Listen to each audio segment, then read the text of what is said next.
We are covering the Zürich International Tournament of 1959, and as you can see there, it ran from 19 of May to the 8th of June. Quite a few players there, 16 in all. The winner was Michael Tal, second was Svetozar Gligoric, and third, tied with Palkeres, was our own Bobby Fischer. And it was quite an exciting tournament, ladles and jelly spoons, because right to the end, Fischer was tied up with Tal, and he had an unexpected loss to the Swiss champion. That's what did him in. The first round that we're going to look at tonight is actually against Edwin Bhend. This was the second round of the event. Edwin Bhend actually won the first round of the event against Michael Tal. Quite a game he had, indeed, defending a very complicated position very accurately, and he emerged victorious. Edwin Bhend was born on September 9th, 1931, and he's still alive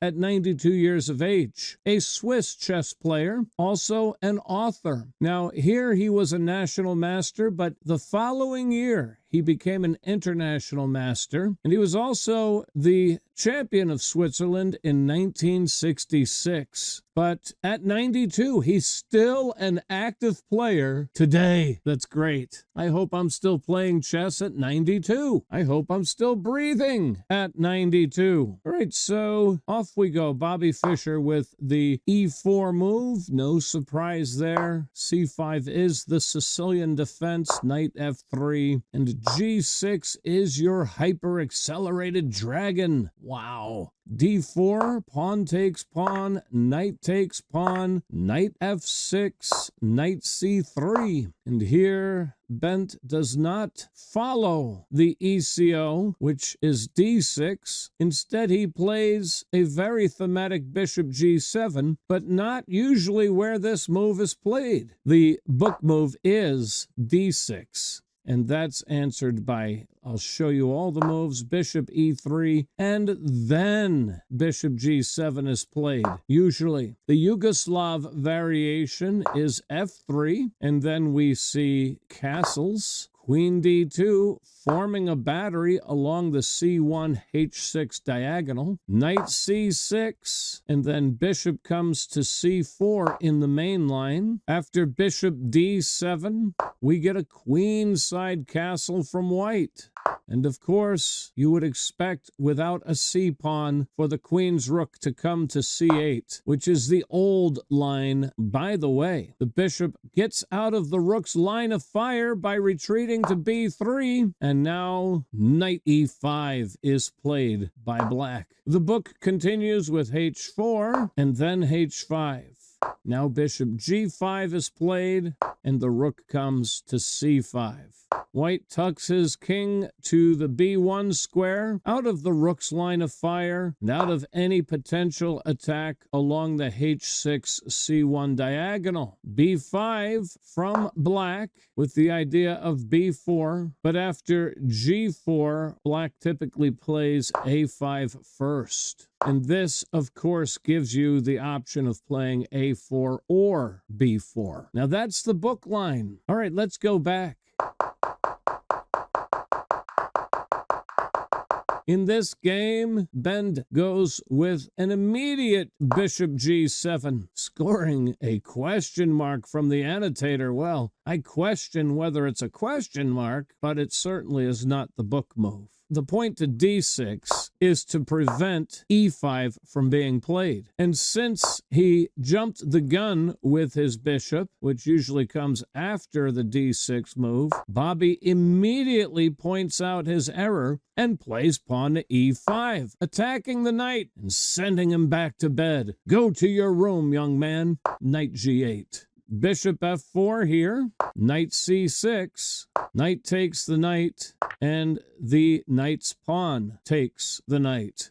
Bishop c4 from Bobby Fischer. It gets marked inaccurate, but I like this move, and it's the usual kind of move that Bobby plays in the Fischer-Sozen attack. Looking up here at this soft F-man and this queen F3 move that the green arrow is indicating can always be played on the subsequent move. Well, F6 was played here, and that should be frowned upon. Of course, that gets a question mark. The bot calling for queen to A5. I like getting my knight back out of its bed. Come to H6 here and clear the way for castling. I get a thumbs up for that idea.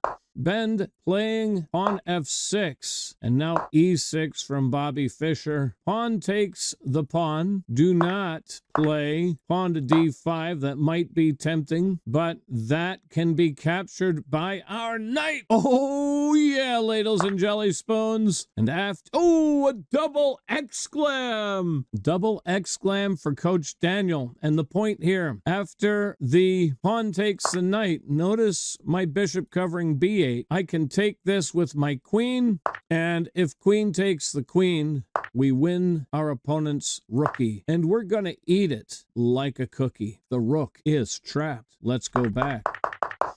So pawn takes the d-man is quite correct. Queen f3. And this square now vacant for our rook. Queen b6 from Edwin Bhend. Right. f5 makes way for the knight to get back into the game. You could also probably play bishop h6 here and say, please trade bishops and let me develop my knight back into the game that way, even though that's marked as a question mark. Queen b6 was the move. Now castles, and now knight h6 is indeed played. Knight a4 hits the queen. Queen d4, not liked by the bot or the eval bar. Queen b7, the better way. You want to keep an eye on that c-man. So queen b7 keeps this guy defended, and if knight c5, you can come right back to b6. Nobody will be bothered. But Edwin Bhend playing the queen to d4. Bishop takes the knight, bishop takes the bishop, and now queen takes the pawn with a Checosaurus, baby. King comes to f7. And I know what you're thinking. Aha! Undefended rook.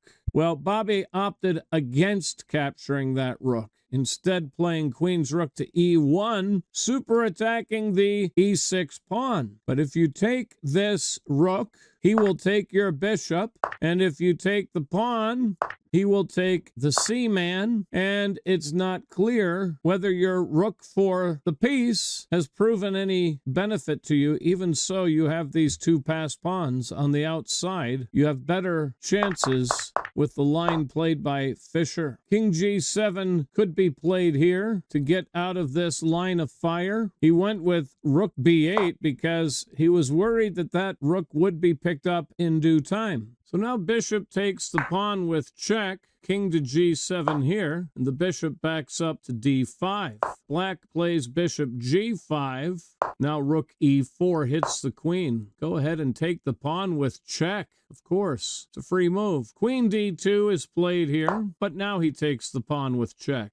I guess it's a free move either way because you are hitting the queen after all. King to the recently vacated h6 square, and the rookie picks up another pawn on a7. And now queen c7 is the strong threat. Here bishop to f5, super attacking the c-man. He moves it to c4. I don't understand why that's being marked as a mistake. Number one, it defends our bishop, and number two, it moves to the defense of our bishop. How could that be wrong? Number three, therefore, our queen is liberated to move and doesn't have to be tied to the bishop. Ficklebot being fickle, it seems. Now, rook from b8 to d8, also marked inaccurate. Queen f4 may have been worth a try. The bot indicating bishop e3. That's interesting. I didn't consider bishop e3. I was looking at queen f4, and I get a thumbs up. The idea of queen f4 is to prevent our opponent, white, from playing queen c7. But the bot calling for this is quite a move, because after I take the bishop, you take me with check. Oh, and the rook hangs. I'm blinder than a bat backing in backwards. Obvious. So obvious a blind caveman could see it. Coming back here. Rook bd8, now knight c5, and the king's rook to e8. And he wants to come down to e1, doesn't he? That would be a strong winning move, wouldn't it? You can't take without being back rank mated, and if I take you and decoy you, you're still back rank mated. Very strong threat is rook e1. So knight e6 blocks the rook. The bot doesn't care for this move, but I like it. He can't take this. If you take with the rook, then your bishop is no longer covering d7, which you need it to be covering if the queen comes to c7, so your rook can come to d7. Let's come back for a moment, though. Instead of knight e6, let's suggest creating luft with h4. This is a mistake because, mark, bishop takes, and even though I have g3, watch this. In my mind, I can play bishop takes bishop. Double exclam. And if queen takes the pawn, that's a mistake, huh? Oh, because rook takes this bishop. Double exclam. 2. Now, if you take here first, then bishop h3. But after queen takes f6, rook takes bishop gets a double exclam. And then after pawn takes bishop, we have queen e3 check. And then we're going to get a repetition. Because after king h1, queen takes the pawn. Double exclam! 3 double exclams in a single sideline. And if queen g7 check, king g5, you can take my rookie here, but now I have the repetition. All you can do is go back and forth. Come back for a moment. If, instead of queen g7 check, if you take the rook here, it's the same thing. Repetition. Come back further. If you take the rook here, what, did I forget a move? Oh, yeah, instead of taking the bishop, if you take the rook here, then bishop takes the pawn. Double exclam! How many is that? I've lost track. Is that 4? 4 double exclams. And the point here is after rook takes, queen d1 check. Has to block, and I have, again, a repetition. Boom, etc. That's incredible. I think I had 4 double exclams in one sideline. That may be the best sideline I've ever had. All right, so we have knight e6. Now, takes e6 is not good here because that blocks his own bishop's control of the d7 square. Control that he needs because queen c7 is coming. And with that rook here on e6, the other rook cannot come because it's no longer protected by the bishop on f5. Well, he played bishop takes knight here. Bishop takes the bishop, and now bishop e3. We see that move after all. So, rook d7 getting out of the bishop's line of fire. Again, same as before. If you take, I get the Forkosaurus, baby, and I win your rook and pawn for a bishop. So Bobby with rook d7 prevents that, and Bhend tries bishop takes f2, frowned upon. I thought it was actually worth a try, but the bot calling for bishop d4. But I thought this was worth a try. And the point is that on rook takes, obviously if king h1, you have queen e2 and it's all over. But it was worth a try. I mean, how many of you would have played and blundered the game away? So I don't know why that's marked inaccurate. I thought it was a good try. Of course, Bobby does play rook takes. Bishop d4 being called for here. I don't see that as being all that much better. In fact, the eval bar doesn't really even move that much, does it? I guess it does a little bit. All right, so rook takes f2, queen e1 check, rook f1, queen e3 check, king h1, rook takes the bishop here. And now the move that will knock your socks off, rook takes h7 check. Double exclam. King takes the rook, Queen c7 check, Forcosaurus Rex, baby. Getting his material back with the interest of the h-pawn. King h6, queen takes the rookie and eats it like a cookie. So we get a queen rook ending. Queen e2, threatening checkmate. Queen d1 defends. Bobby, with these outside passers, is more than happy to simplify if his opponent will allow it. His opponent says, no, thank you. I'll pick off at least one of those pawns. But this allows a forced simplification. You don't want to play an empty threat like queen g4. That's going to be answered brilliantly by queen to f2. Ha ha ha ha! The back rank weakness. Queen f2 overworks the rook. You can't eat it or you will be self-mating. So resist queen g4. Even if you play queen f3, I suppose you could play queen f3. But you're making it easier for your opponent. So the forced simplification, and Bobby was the master of simplification. Forcosaurus Rex. And so queen takes queen and rook takes the queen. And that comes with the added benefit of his rook behind the passed pawn. Rooks belong behind passed pawns. And I've taught this before, but it's been a while.